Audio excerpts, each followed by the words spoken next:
We are about to start, so just hold on. Eh?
Hello, viewer.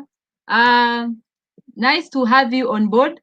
My name is Violet Mbiti, and today we are going to discuss COVID-19 and how it affects the world of work.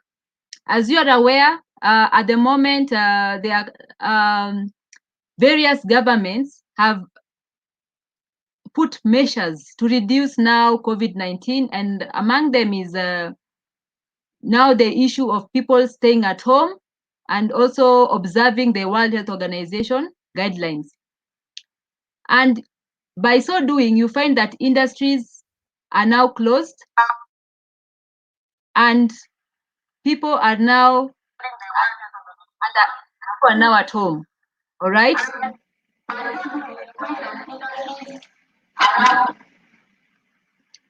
Or,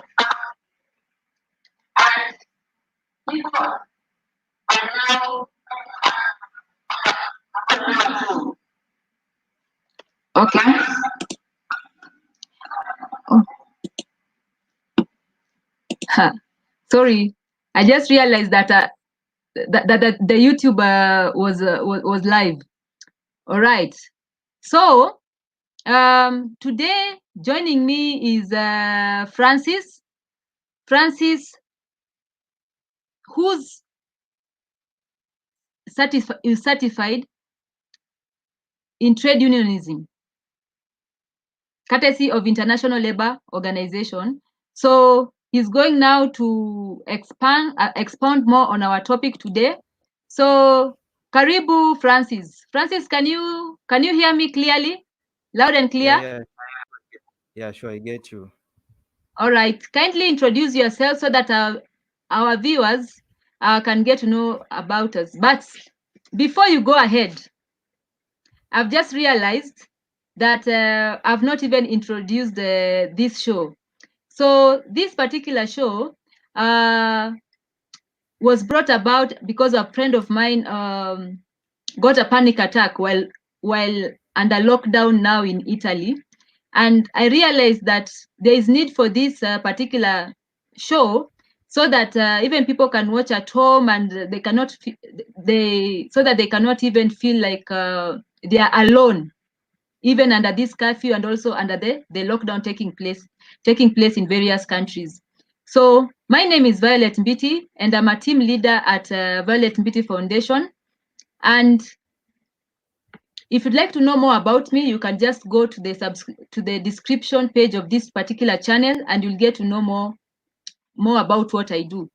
So if you haven't yet subscribed to this channel, kindly go ahead and subscribe so that you can get more notifications even when you go online. So back to you, Francis. Francis, kindly introduce yourself and let the viewers get to know more about you and what you do, and then now we'll proceed to the interview section. Kindly go ahead. Thank you very much for. So my name is Francis Oyondi. I work for Kenya Union of Domestic Hotels, Education Institutions, and Hospital Workers, which is an affiliate of KOTU Kenya. So Francis Oyondi works as an industrial relations officer in the same institution, and I'm passionate about social justice and matters to do with labor. Thank you.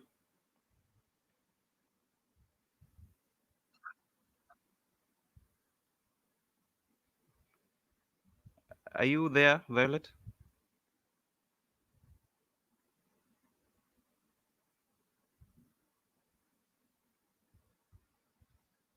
Francis.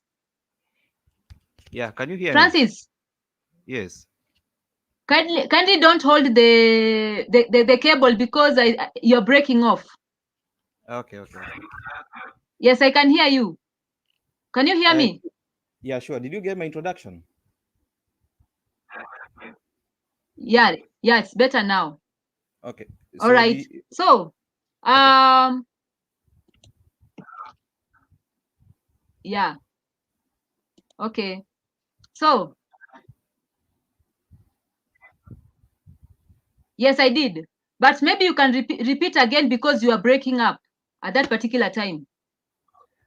Okay, maybe it's because also of the network issues, but I've said my name is Introduce Francis. yourself. once again, because you were breaking off when we started. Okay, sure. So my name is Francis Oyondi, and I work for Kenya Union of Domestic Hotels, Education Institutions, and Hospital Workers. It's an affiliate union of KOTU Kenya. So I hold the position of Industrial Relations Officer, and I'm passionate about social justice and matters to do with labor. Basically, anything to do with labor, that is where my passion is. And I currently work in Mombasa.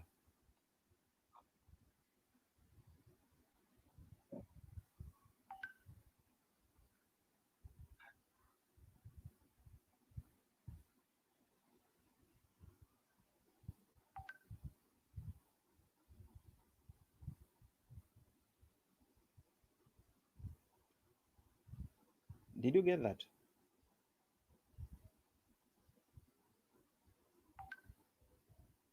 All right.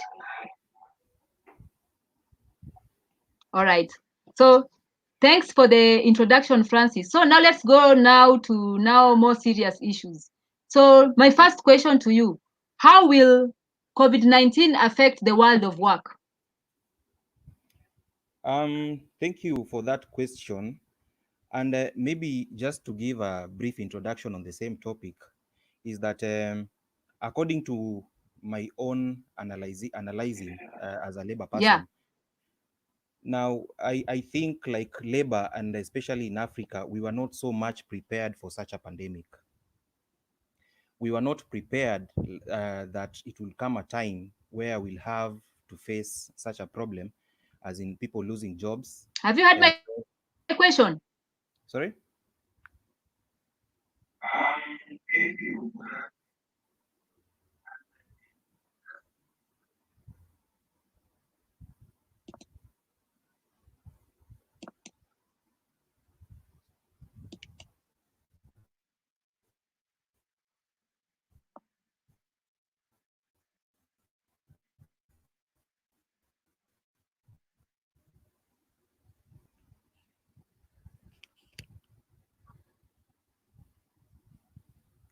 Yeah, can you get me, Violet? Are you getting me?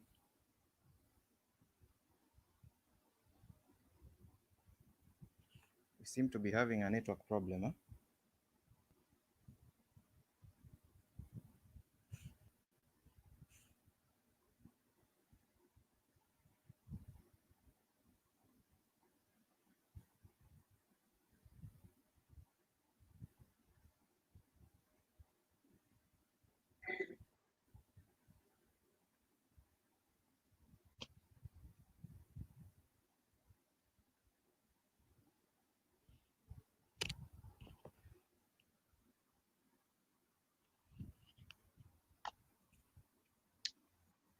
Are we on?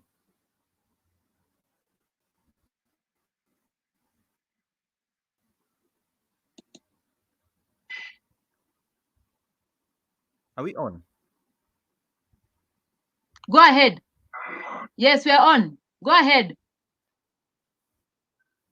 Okay, just the way I was mentioning, you've asked about the impact of COVID-19 in the world of work. And I said I'll start by a little bit explaining as to why and how we got ourselves where we are, especially when talking about the impact. So basically, I was saying, especially in Africa, the labor movement was, or the labor market specifically, was not so much prepared to face such a pandemic. But now that it's here, it has come with its own impacts, which are still manifesting day by day. And when we are talking about the impact specifically, because then when we are talking about the world of work, there are two things involved. We have the enterprise and we have the labor part. So the enterprise and the labor, they form the world of work. And specifically to handle matters of labor, the impact of COVID-19 in terms of labor, you realize that number one, the quantity of jobs will be affected, the quality of jobs will be affected, and also we have the vulnerable groups of workers also will be affected. So the impact will come on those three major points. So when we are talking about the quantity of jobs being affected, you will notice that currently all over the world, not only in Africa or specifically Kenya, but all over the world, there are some trends of people losing their jobs because of industries closing down. So people are losing jobs day by day. So on the quality of jobs, you'll understand or you'll get to see that currently people are losing jobs, and actually the ILO has estimated that we'll have the job losses of up to something 24.7 million and a minimum of 5.3 million there, people losing their jobs. So this one already will be added to the number of unemployed people that we already have in the job market currently. So the quantity of jobs will be affected to the negative, in that people will lose more jobs instead of people gaining jobs. And specifically, this one started affecting sector per sector. You'll understand that we have some sectors which are more vulnerable to such pandemics more than others. For example, you'll notice that the aviation industry, because then most countries have closed down their borders. So workers in the aviation industry, you'll find that they'll tend to suffer more in this pandemic, during this pandemic. Because, for example, if we take our own Kenya Airways, it's not flying outside. Fly Emirates is not flying outside. So you notice that the people who have been employed in that industry will lose their jobs. Uh, uh, of course, again, because countries have closed down their borders, no coming in, no going out, the service industry and the hotel sector, and basically the whole tourism industry, will have to suffer.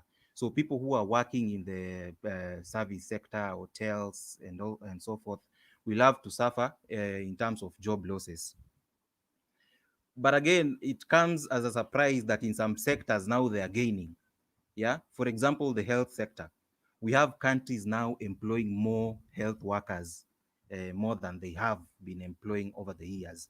So, but basically, what we are saying, majorly, the major impact will be on the quantity of jobs that are now in the market. So the quantity will go down. Again, a step further, even the jobs that will remain, you realize that even the quality will be affected. It's all over the news that now workers are taking pay cuts, workers are taking unpaid leave. You see, that one then affects the quality of the job that this person was doing. If you're asking a worker to work from home, now the productivity will not be the same as if this person was working in the office. If at all, it's a kind of job that needed to be performed from the workplace, which at this point is an office.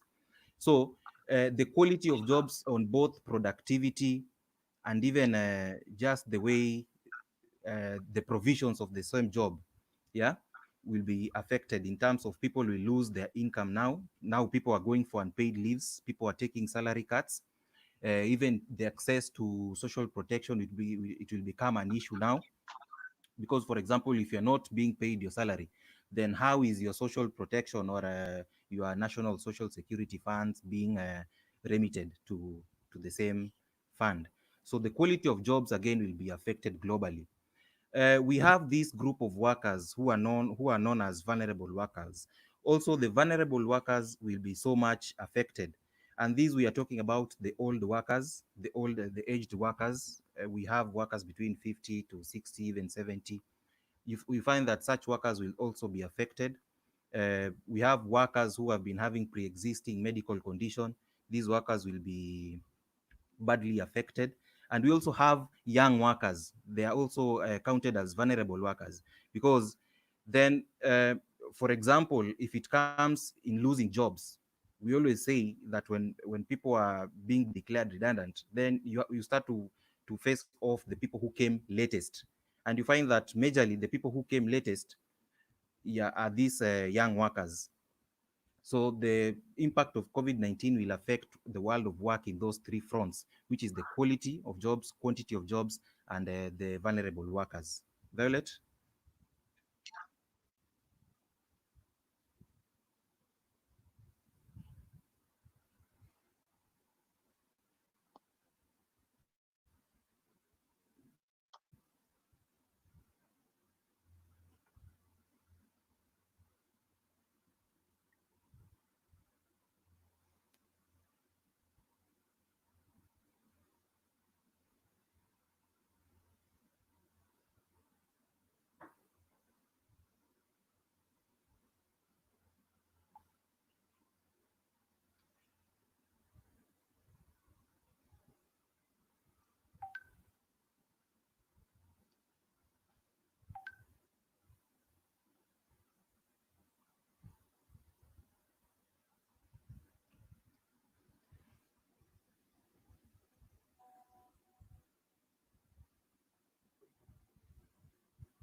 Violet, maybe before you give your response,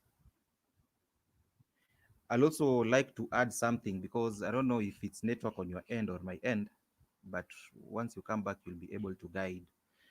But I'll also to add something on the quality of jobs. You'll also realize that once the quality of jobs have been affected, now there is something we call underemployment will also come into place. That this person is not performing to the optimum uh, that he or she was supposed to perform as a worker. So now, once the quality of the job has been altered, so you'll find that there will be an increase in underemployment also. That this person was supposed to perform up to this end of the job, but then they cannot reach to that optimum because of the factors that we've just put on.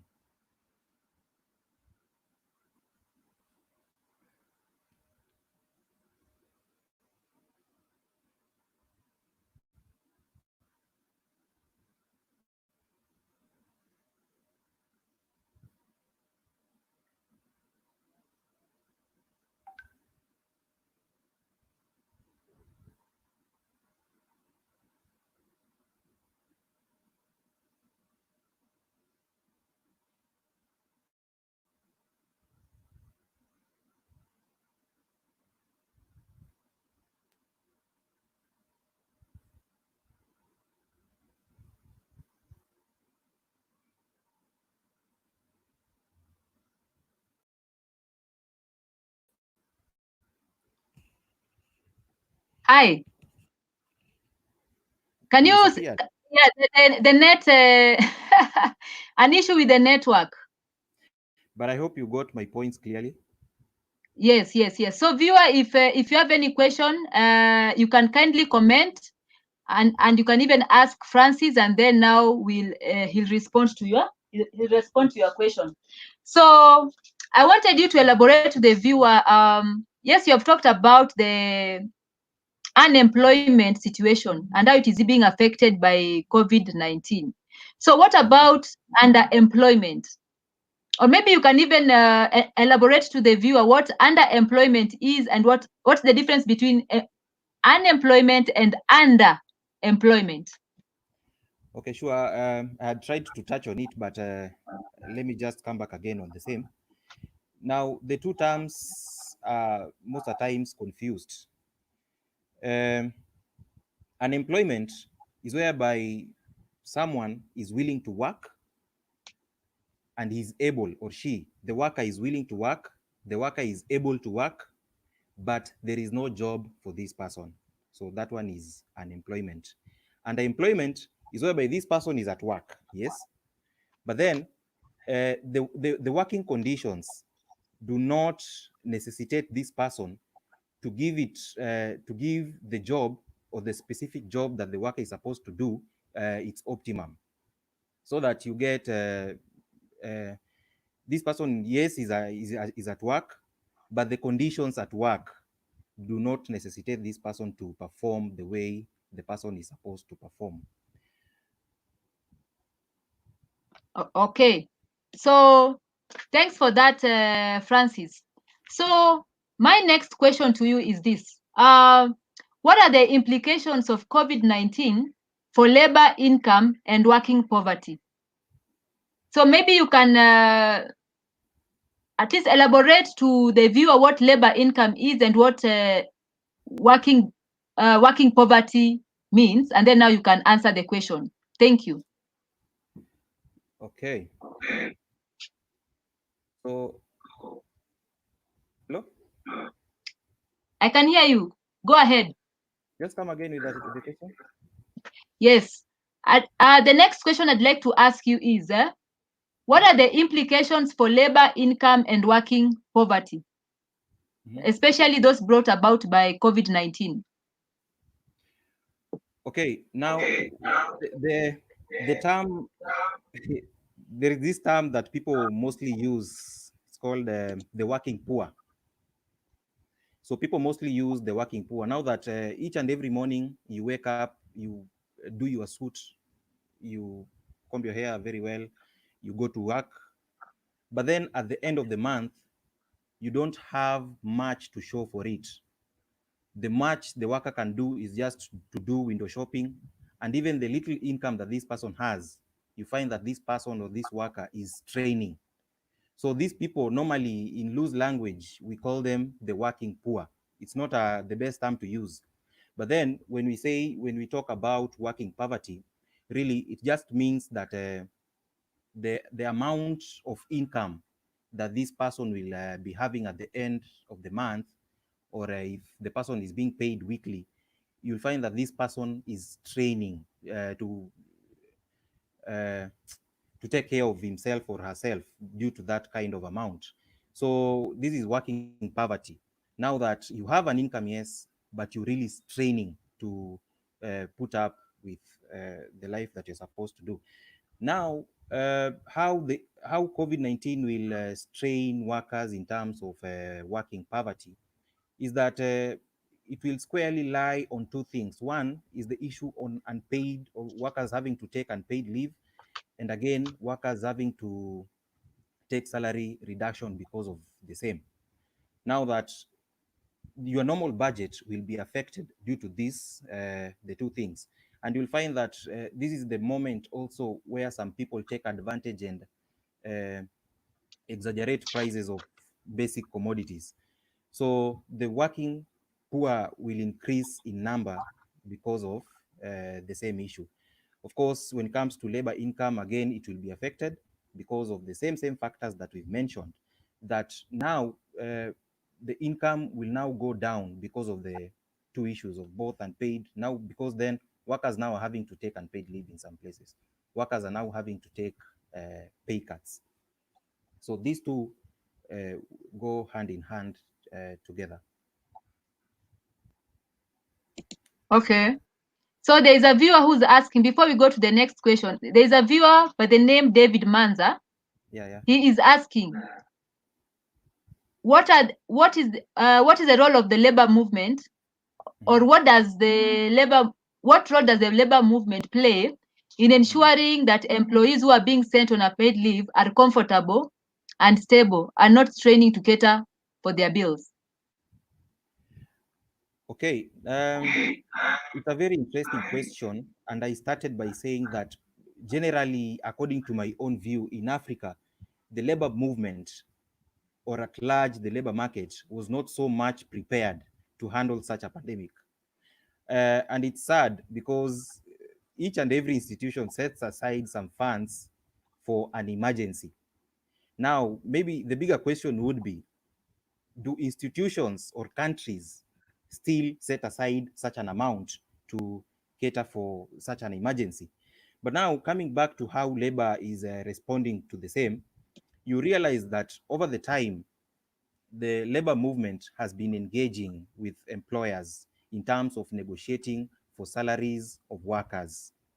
Now, where the labor movement has managed to negotiate for salary of workers, then it means at least there is something to cushion these workers when they either take their pay cuts, or they take their unpaid leave.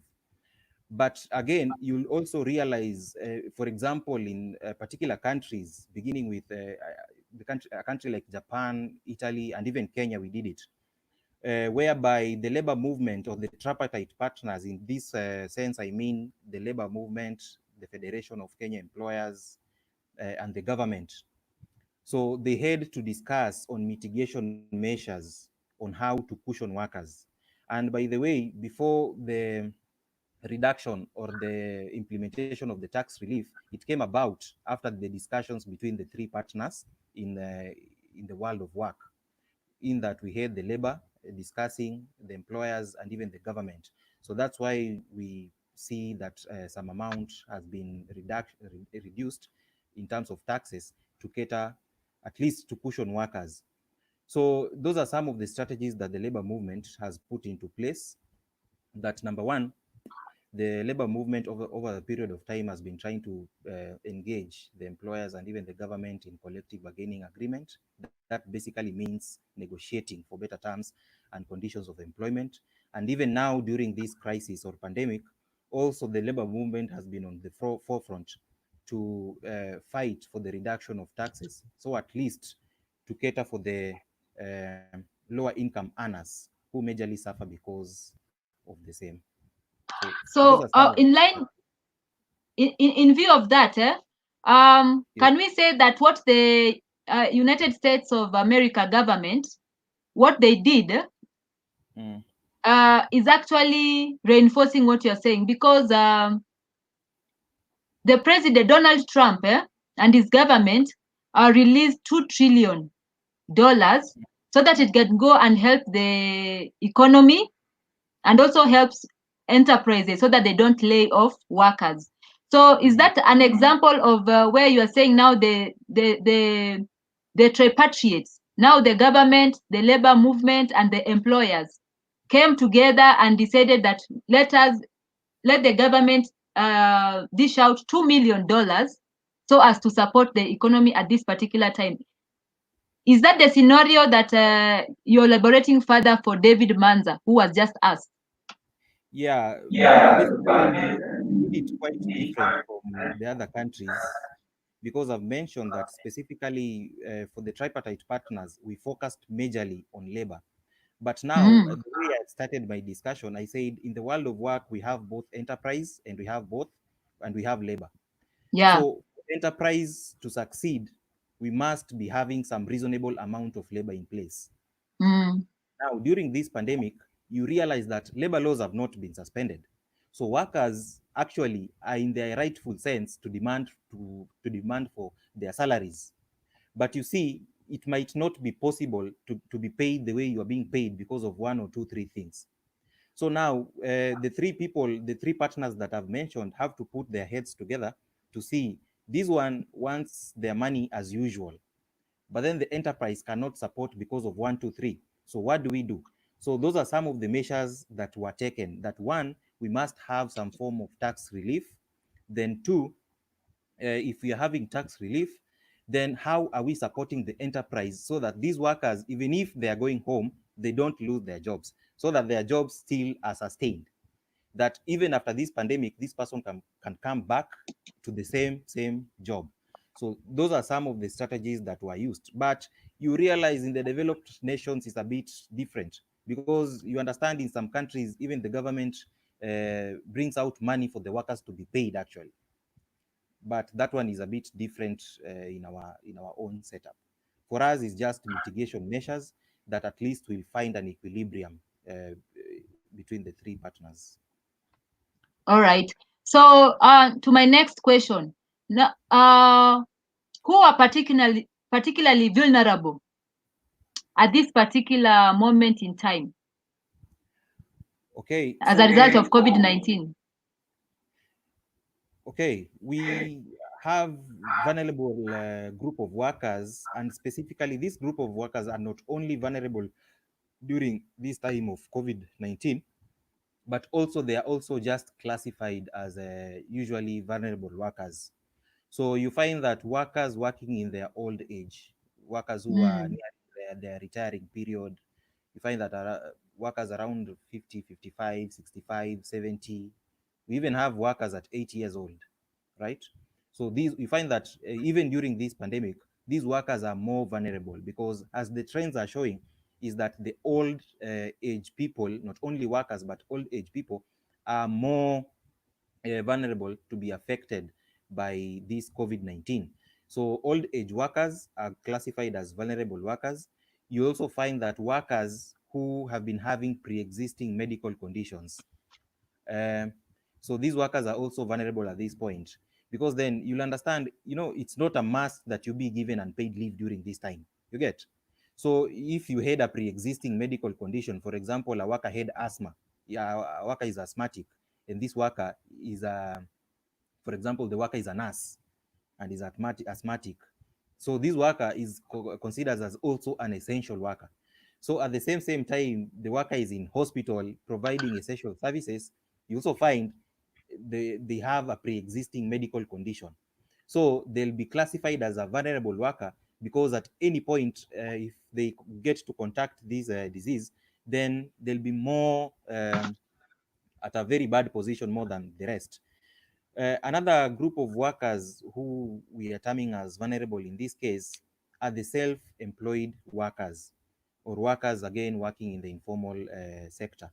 These also are being classified as a vulnerable group of workers because, for example, a worker who sells potato chips besides the road, now people are being asked to stay home. So when people are staying home, it means that people have reduced their intake of fast food, or maybe uh, food which has been bought outside. So they'll prefer preparing their own food at work. So if this person was getting 100 customers per day, now these 100 customers have been forced to stay at work. So what will happen, to stay at home, I mean. So what will happen, this worker will lose a very big percentage of the customers. So you'll find that they end up now shutting down their businesses. And these are kind of the people who have not been cushioned by the government, by the way. Yeah, they have not been cushioned by the government because actually, in most cases, the informal sector workers are not even classified as workers, but in real sense, they are workers. Yeah. Another group of workers which is very vulnerable are the young workers. So the young workers, these are people who are still very much energetic to do their work. They're still building up their life, so they really need that job and the economic benefit that comes with employment. But you see, as I had explained earlier, is that when they're supposed, if a company, for example, is supposed to declare people redundant, they'll start they'll start if a company has to declare people redundant, I mean, they'll start with the latest people who have just joined employment. In most cases, this will be young workers. So that's why we are saying young workers are also very much vulnerable to this COVID-19. And also the frontline workers, of course, I've also mentioned about the healthcare workers. We have the police officers outside there. Yeah, the workers who are in the front line of fighting the COVID-19 are also classified as vulnerable workers. So the impact will range actually on vulnerable workers, quality of jobs, and quantity of jobs. Okay. Um, so what happens for the unprotected workers? The ones who don't have health insurance? Well, this one addresses the weak social security and social protection system that especially the middle income and the lower income countries, generally the third world countries, that we are facing. Because you'll notice that when someone is in formal employment, we basically say this employment is somehow protected because one, they are assured that at the end of the month of the working period, they'll be having some remittance in their social security and in their health insurance fund being remitted by both themselves from their salaries and even the employers. But for the unprotected workers who are workers in the informal economy, mostly self-employed, the gig economy, you find that these workers are not protected in terms of having a surety that social security and social insurance in terms of medical will be remitted into their accounts. Now, what happens now is that these people at their worst vulnerable conditions, because now even the treatment of COVID-19, we are not being told who is paying for the same. Yeah, we are not being told outline that once you contact this disease, who will pay for it. Now we are wondering, the workers who are not protected in terms of having medical insurance schemes, how are they going to be protected in the same? So this one, the only thing that can address the same is by the tripartite partners, the labor movement, both labor workers, of course, labor means workers, employers, and government, to come together and cushion the unprotected workers in terms of health insurance first, right? Then after the health insurance, we've seen also the government rolling out things on food issuance to people who are not well off in the society. So these are some of the strategies that can come along to help the workers. But in real sense, currently, we don't have the conk structures which you can say that our social security or social protection mechanisms will go a long way to cushion the unprotected workers. People who sell mitumbas in Gikomba, you tell me, there is no a well laid out procedure how these people will be assisted in terms of whether there is a pandemic or not. You see, so I think going forward, these are some of the things that the government and even the labor movement should look into, like how are we going to make our social security and social insurance in terms of medical to be more inclusive and comprehensive to unprotected workers. Currently, people can or an individual workers can contribute to their own NSSF and NHIF in different countries, but it's not adequate to cater for this person during such pandemic and the way the impacts are coming in. All right. So there is a question. There is a question that Bernard Njika has for you. Maybe you Yeah. have answered it. You have answered it partly. So here is the question that Bernard Njika has for you. All right. Can you have it So on video? Okay. yes, Thank you. yes. So you can see the question. So can COVID-19 fall under workers' compensation? That is, Mm-hmm. what if the employee is infected with COVID-19 while acting in the line and scope of employment? For Mm-hmm. example, our nurses or doctors. Yeah, that is a very interesting question. Thank you. Now you realize we have two things. We have occupational diseases, which are diseases which can be contacted at the place of work. Now the question is very interesting because as much as it's a global pandemic, and you might not only contact it at your place of work, but also you can contact it as an individual outside. But to be clear on it is that now for it to fall under being compensated, it will come squarely as to where this person has been infected. For example, giving the frontline workers in terms of nurses and doctors. For example, if a doctor contacts this disease while at work, then this doctor is very well cushioned by the Occupational Safety and Health Act, because it's because of work. The disease has come about as a result of the duty that this person is performing.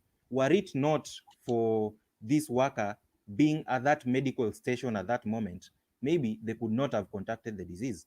But now that the worker has contacted the disease in line of duty, it will fall under occupational health and safety disease. So in case of any eventuality that might require compensation, of course, it will be compensated by the same act, because the person has contacted the disease in line or as a result of the work that they are performing. But then if you contact the disease outside work and is not as a result of work, then it might not be classified as an occupation disease. And I think the same also applies to the police officers and any other frontline workers. Although the police officers are not covered by our Employment Act and so forth, but of course there is a mechanism of compensating them in case the same happens, that they get to contact the disease as a result, out of or in the course of work. So I hope I've answered the question.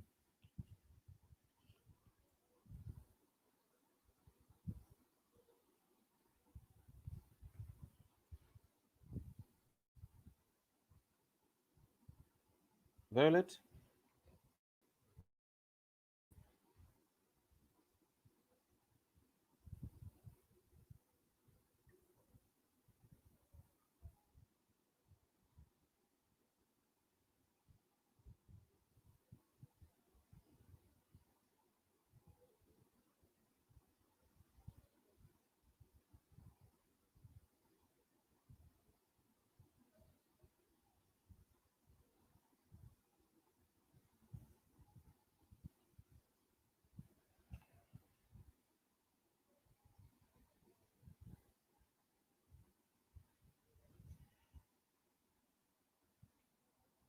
Maybe you're having network problems on your end, but also just to come clear on the same question that Bernard Jika had raised, there is also a concern that maybe you've been asked to work from home, and in the process of working from home,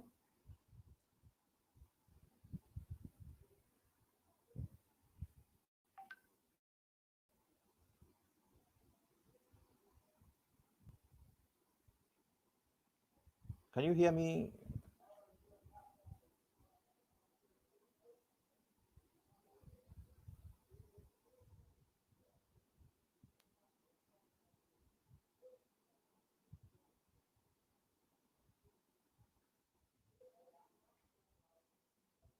I don't know whether I'm clear, Violet.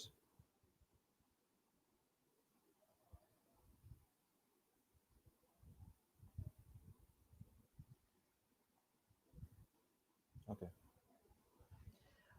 So I was bringing about an explanation that you've been asked as a worker to work from home. Then, in the course of working from home, you've contracted the same disease. Now, will it be still be taken as an occupation disease or not? You'll understand one thing that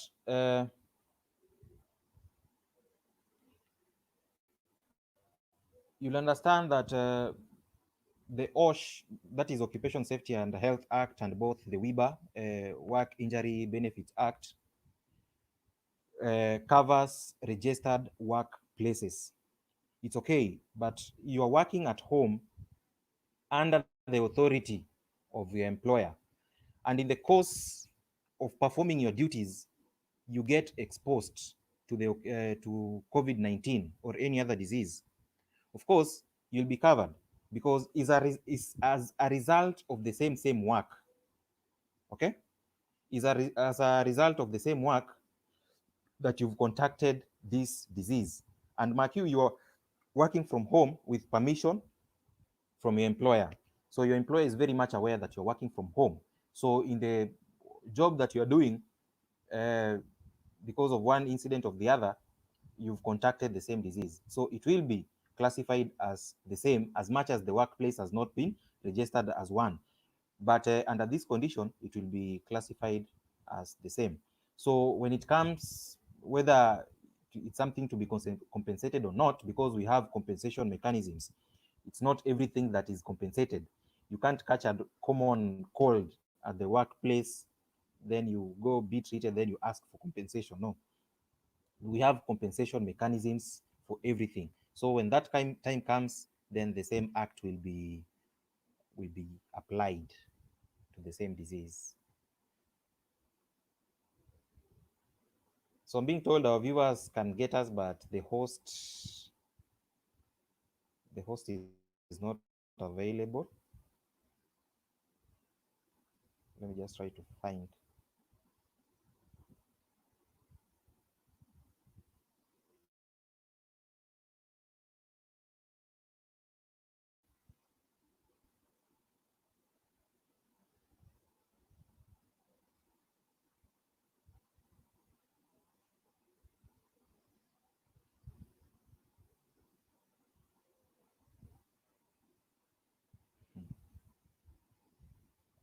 You see there?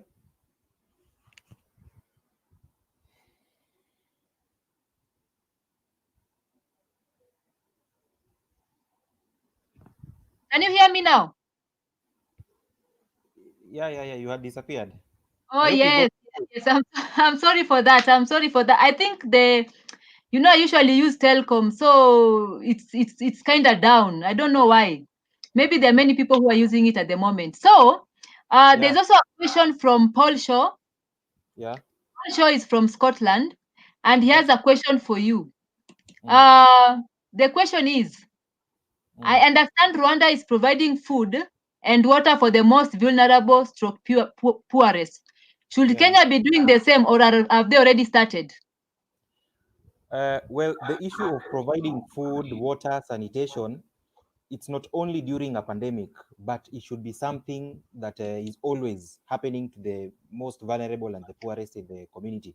Actually, that is responsibility of the government to be doing the same. But currently, I understand Rwanda, they are doing the same, and many other countries. In Kenya, we've already started. In Kenya, I've seen the government has formed a committee to undertake the same in terms of collecting both donations and some funds from the government. Even some counties in Kenya have already started, like Mombasa County. The governor has been very much instrumental in providing food to the poorest and most vulnerable in the community. So yes, this one should be done. And just to come out clear is that it should not only be done during a pandemic, but it's something that should be ongoing. It's a responsibility of government to provide food and sanitation to the most vulnerable and poorest in any community. So yes, it's being done, but it should be a continuous process, not only now that we have a pandemic. Okay, can you hear me? Yeah, sure. All right. So Paul Shaw also has another question for you. So is the Kenyan government being open or transparent with COVID-19 information? In my personal view, I think so far so good. The way they have handled it, so far so good in terms of providing information, in terms of the number of people who have been affected and so forth. But they could have done better. Instead of investing so much in press conferences each and every day, maybe we could have a website whereby we have these updates in real time.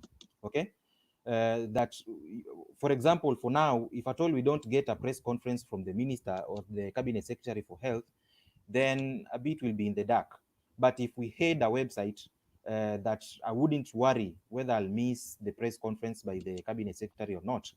So uh, of course, I feel they've been fair enough in terms of them being open to their information that they're sharing, but they could have done better in terms of having uh, a live website whereby we can access this information. And also, uh, well, although the disclosing of patients is against the law, but I think in this sense, it's better to disclose the patient, because then these are disease that you cannot say that you are bringing a matter of stigma in it. But if at all I'll be aware that my neighbor has contacted the disease, for example, in Nairobi, what happened in Dwaka, if at all those people were made aware early enough, then they could have tried as much as possible to not get into contact with the victims of the same. So yes, the government is a bit fair, but they have a chance to do better. Okay. Now I'd like us to go now to the next section where we are going now to talk about responses. All right. So Yeah. what are the key policies that will mitigate the impacts of COVID-19 on the world of work? Uh, okay. So in the world of work, we, of course, in any pandemic, we must have responses to counter the impacts or the effects of the same pandemic. So in this case, in the world of work, the tripartite partners, governments, the labor and employers under the International Labour Organization have come out with some responses or measures that will see them counter the effects of this pandemic. And these measures have been classified. For example, now we are starting with most immediate measures that have been put into place. So we have number one, like the protection of health, Oh, the health workers. Francis, Sorry. it's like the mic is breaking off. Yeah. Okay. Okay, maybe Kindly, pardon? I try to hold it this way, maybe. Okay, yeah. And then now you can now maybe start answering again. Okay, I've mentioned that in any pandemic crisis, so governments must come in to mitigate the same in terms of having policy responses to mitigate the impacts or effects of the same crisis. Now, in this case, the International Labour Organization, which of course is a tripartite organization, the governments all over the world are included, workers are included, and also employers are included. So the tripartite body has come out with immediate measures on how countries, guiding policies on how countries can build on them to respond to the impacts. So number one, the most immediate one is on health protection measures. Now that we are talking about health protection measures, we want to ensure that first, the occupational safety and health of both workers and even other people in the society is at its best. Okay, so that is one of the immediate measures, because then we are protecting lives first before even any other thing. Then we also have economic support. Now, in the economic support, uh, and remember, these are guiding policies, so each and every country implements the same to suit their own uh, interests in terms of uh, taking care of both workers and enterprise. So on economic support, I'll give a clear example on what countries are doing. For example, things like having tax relief for workers. For example, in Kenya, we've uh, reduced the pay as you earn tax from 30 to 25%. We have in the economic support, collective bargaining agreements being suspended in some countries. Yeah. So from the economic support front, now the guiding policies come as tax relief for some workers, suspension of collective bargaining, and even cushioning workers in terms of governments providing funds for the enterprise to pay their workers during this pandemic. So another thing that has also come out as a policy to respond of the same is what we call social dialogue.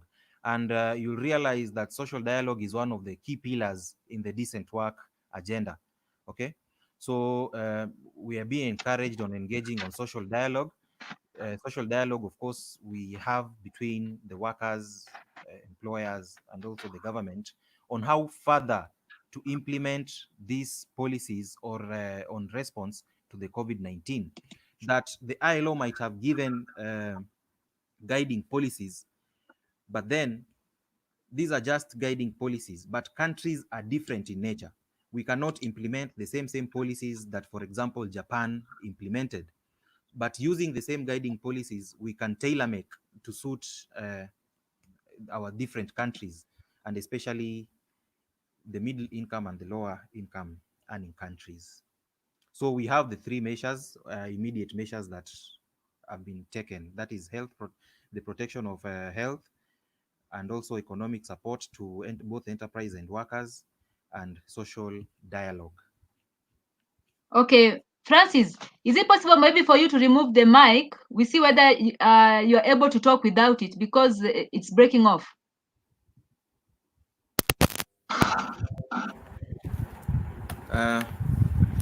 Yeah, kindly talk so that hello? Can you get me now? Yeah, I can get you now. I'm clear? Yeah, it's much better. Yeah, it's much better now.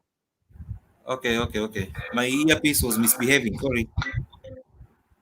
Yeah. So I will. Okay. Yeah, because you are breaking off. So I'd like to inquire. So what should policy responses focus on? Okay, maybe you want me to pick up the question again because of the quality of the audio. Okay. Is it possible for you maybe to remove the mic or the cable or something? Because I think it's the one that is at fault, so that you can use the phone directly. I'm not using the mic. I'm not Okay, clear. okay. So I just wanted to ask, what is the economic support needed for the demand and supply side with regard now to COVID-19? What is the economic support needed with regard to the demand and supply side? So you'll find that the economic support, I'm clear. Hey, you're not clear. Maybe you can use the earphones. Use the earphones. Sorry, viewer.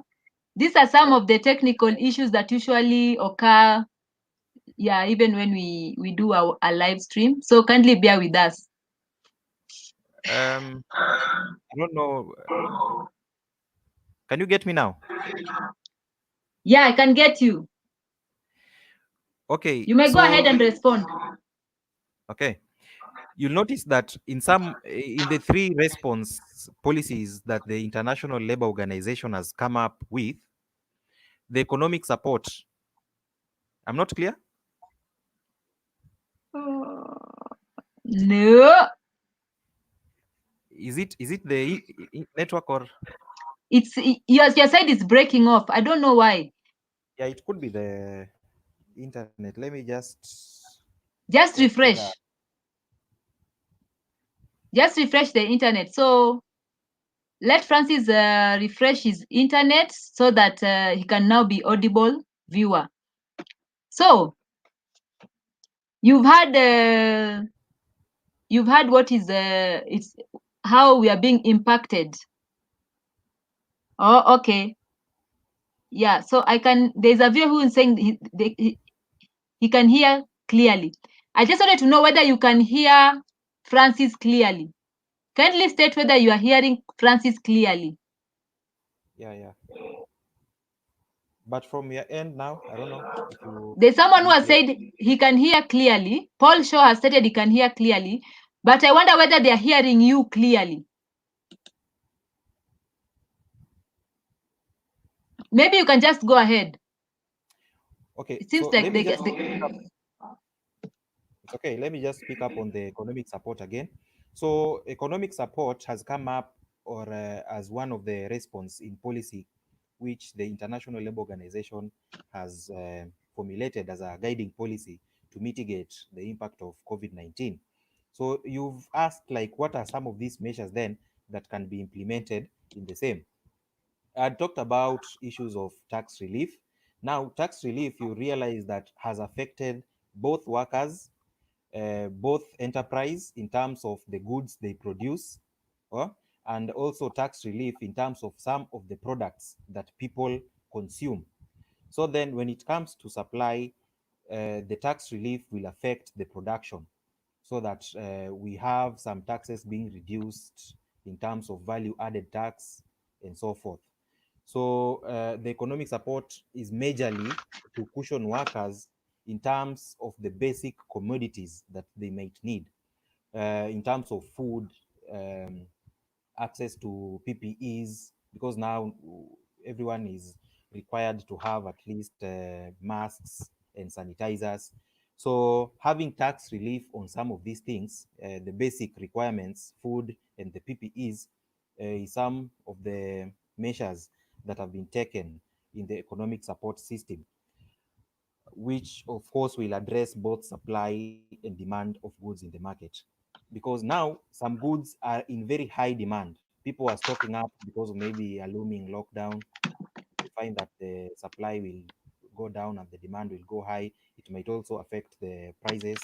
So the government has taken measures according to the guidelines on response in policy given by the International Labour Organization to cushion workers in terms of giving tax relief to both enterprise and labor. Okay. Was I clear on that? So yeah, I could hear that. So I have another question for you. Mm. Do you think that proactive, large scale, and integrated measures across all policy areas are necessary to make strong and sustained impact, especially with regard to monitoring and evaluation? Because you can see that many countries have put on measures with regard even to the COVID-19 fund and also other policy measures. So do you think monitoring and evaluation is needed to ensure that everything goes according to plan? Of course, monitoring and evaluation is needed. I mean, which also will address our disaster preparedness even in the future. Oh, Because Francis, yeah, uh, there's a viewer who's saying that the clarity is fading. from which part? I don't know. Yeah, the clarity is fading. So, mm, Is it possible for you to make yourself more audible? Okay, I'll try. I'll try. I'll And try. and maybe the cable. Yeah. So Okay. let me just pick on that. Then they'll respond whether I'm clear or not. Okay. So as I was saying, monitoring and evaluation, it will assist us even in tackling future pandemics, because COVID-19 is not only is not the only pandemic that we are going to face, both globally and even as a country. Now, monitoring and evaluation on how specifically we are handling this matter and how we'll handle and how successful we'll become, then will help us to put up structures and better strategies on how to come up or to handle emergencies, calamities, and crises in future. Because as I had explained, not only for the part of government, but even individual institutions, if you want to mention like farms, companies, organizations, you see, we have to be ready. We have to be ready to face any disaster that might come up. But you see, the way we were caught off guard, that is why now the impact are becoming more severe to us. You'll understand in Europe, actually, when it comes to workers, most of the countries, not all, but most workers have not suffered majorly the economic impact in terms of their salaries, the salary loss, because of the disaster preparedness mechanisms that they've been having all along the years. So even for us, it's a lesson to learn that moving forward, let's evaluate our responses in terms of policy, how we've handled this COVID-19 pandemic. Now, in future, how are we going to improve on our policies so that if another pandemic, which surely will come, it's only that we don't know when, then how are we going to perform that we won't have to suffer more because of the same crisis. All right. And do you think trust and dialogue is crucial in making policy measures effective? Yeah, of course. Because then, when it comes to matters policy, you don't want to be seen as the person in authority making policies. Policies come up after negotiations, dialogue with communities, with people, with stakeholders, so that we come up with a policy that it's more comprehensive, more effective, yeah, and more inclusive.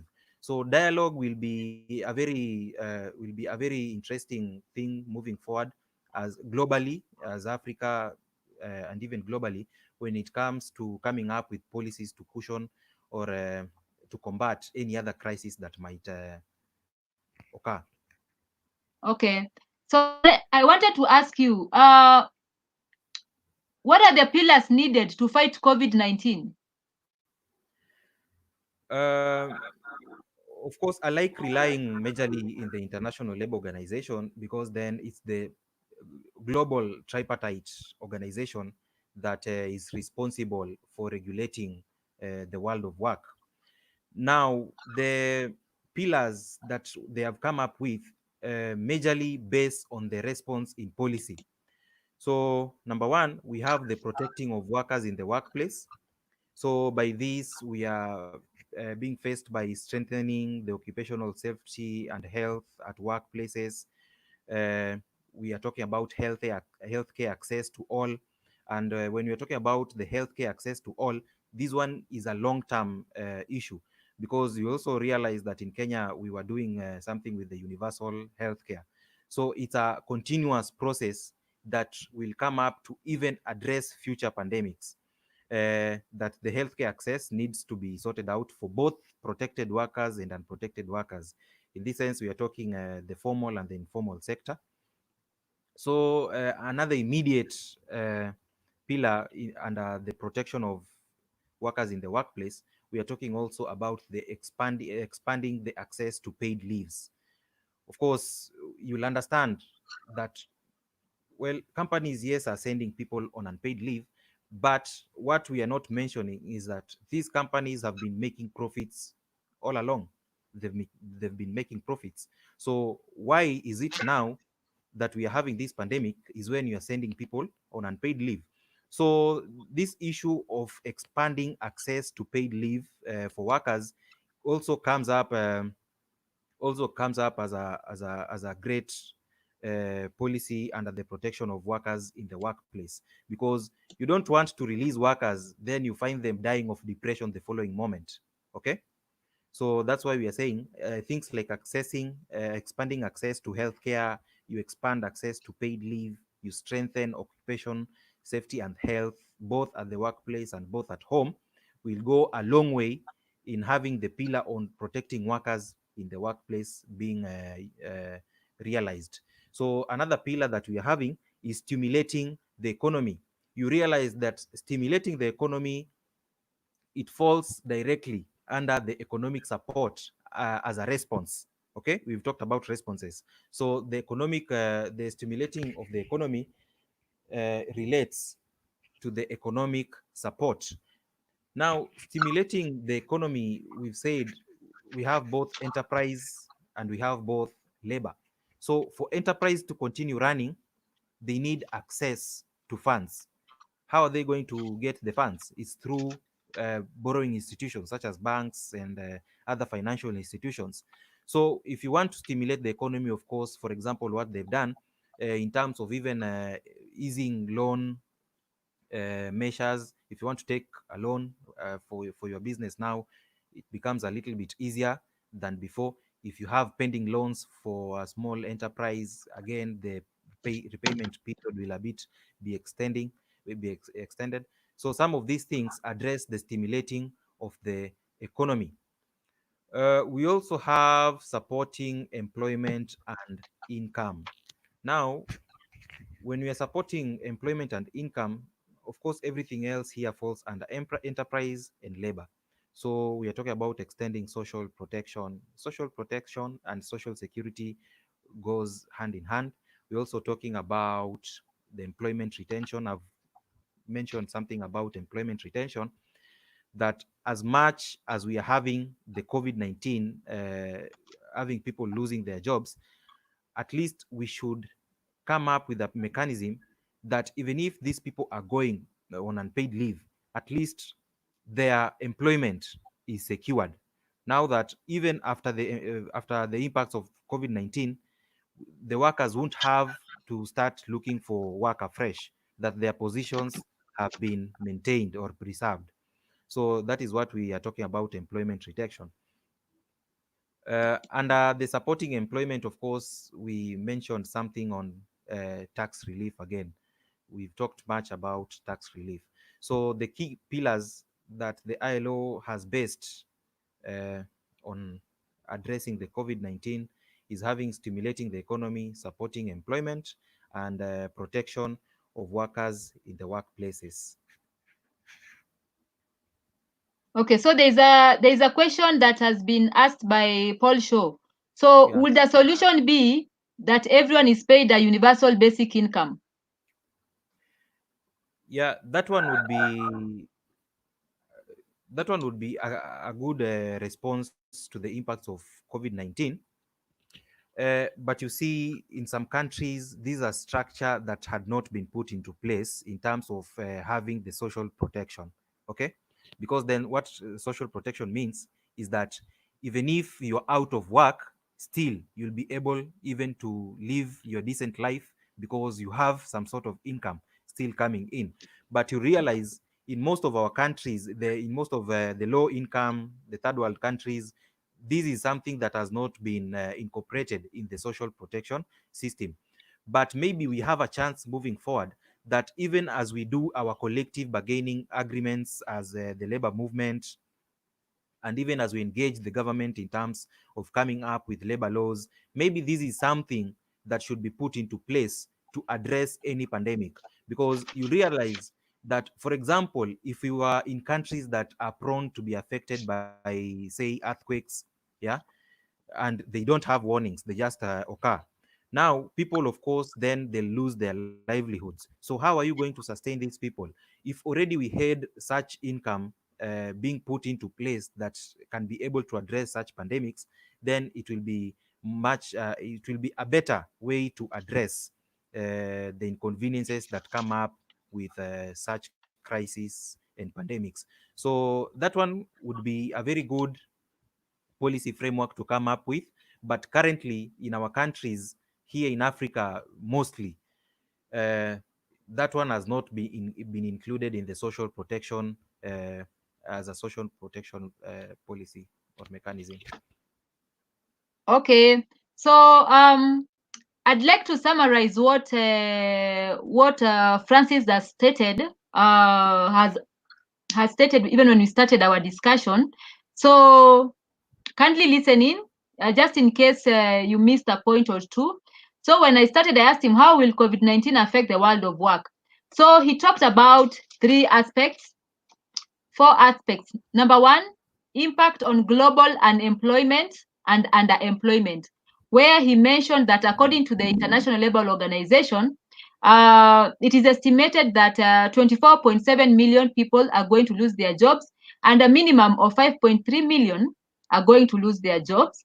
And then he also talked about the implications for labor, income, and working poverty, where he elaborated further on what labor income means and also what working poverty means. So he also went ahead and also spoke about now who are particularly vulnerable as a result of this COVID-19. So he had mentioned that those ones who have underlying health conditions. 2, young persons who are unemployed and underemployed.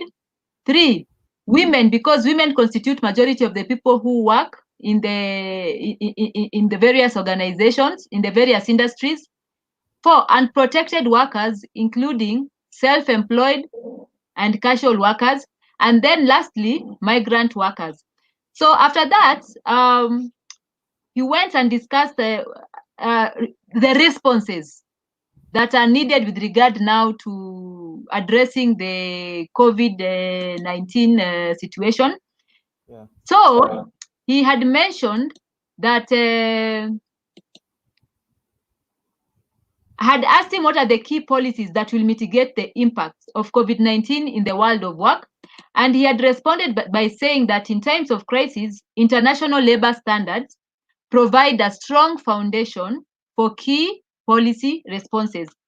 He also stated that policy responses should focus on 2 immediate goals, which are health protection measures and economic support on the demand and supply side, and he elaborated further on that. He also went ahead and also elaborated further on proactive large-scale and integrated measures across all policy areas that are necessary to make strong and sustained impacts. On this part, he talked about now monitoring and evaluation and its importance. He also talked about building confidence through trust and dialogue, thus making it a crucial need in making policy measures effective. And lastly, I would also ask him about what are the key pillars that are needed to fight COVID-19. And he stated that according to the International Labour Organization, there are international standards that should be put in place. So he stated that there are 3 of them, 3 pillars. Number 1 is protecting workers in the workspace. 2, stimulating the economy and labor demand. And 3, supporting employment and incomes. And he elaborated further on that. So, Francis, viewers here have appreciated even your participation, and you can see that there's a viewer here. Oh, yeah, Paul Shaw is saying, thank you, Francis, for sharing your knowledge. All right. Kayla is also saying, great work, Muheshimiwa. Francis, for elaborating further. And then, Thank you. yes. And then now, Joseph Kamonde said, congrats, I agree with you. And Real Talk, Real Talk also responded and saying, good Vayo, blessings. All right. So Vayo is a short form of violet, okay, right? For those who are not in the know. And then Jackson Mutiso also said, congratulations, Mr. Francis, for the insightful information. And then John Wangai said, great work, Bwana Frank. So viewer, I just want to say thank you for taking your time to come and watch now this live discussion. Is there anything that would like to add, Francis, before now we wind up? I keep touching my nose, and we are required not to. But basically, I just want to encourage each and every person out there, and more specifically the labor, the labor part, that moving forward, it's time to think critically that what are some of the policies that we can put into place to address such pandemics.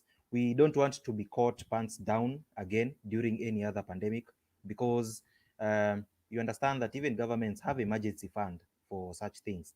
But is it coming out clearly to address what we need? Why are we going back again to ask for donations? You understand? So moving forward, it's an eye opener to both enterprise, labor, and even governments, that let's now sit down and address our shortcomings in the social protection system, in the social security system, so that we be able to handle some of these things when they come. Just lastly is to thank all our viewers for tuning in. I know it's not easy to tune in on a live stream, especially on YouTube, but they've really tried.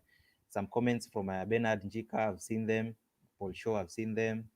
Thank you so much for tuning in. All right. So, viewer, I'd like to appreciate you for joining this particular discussion.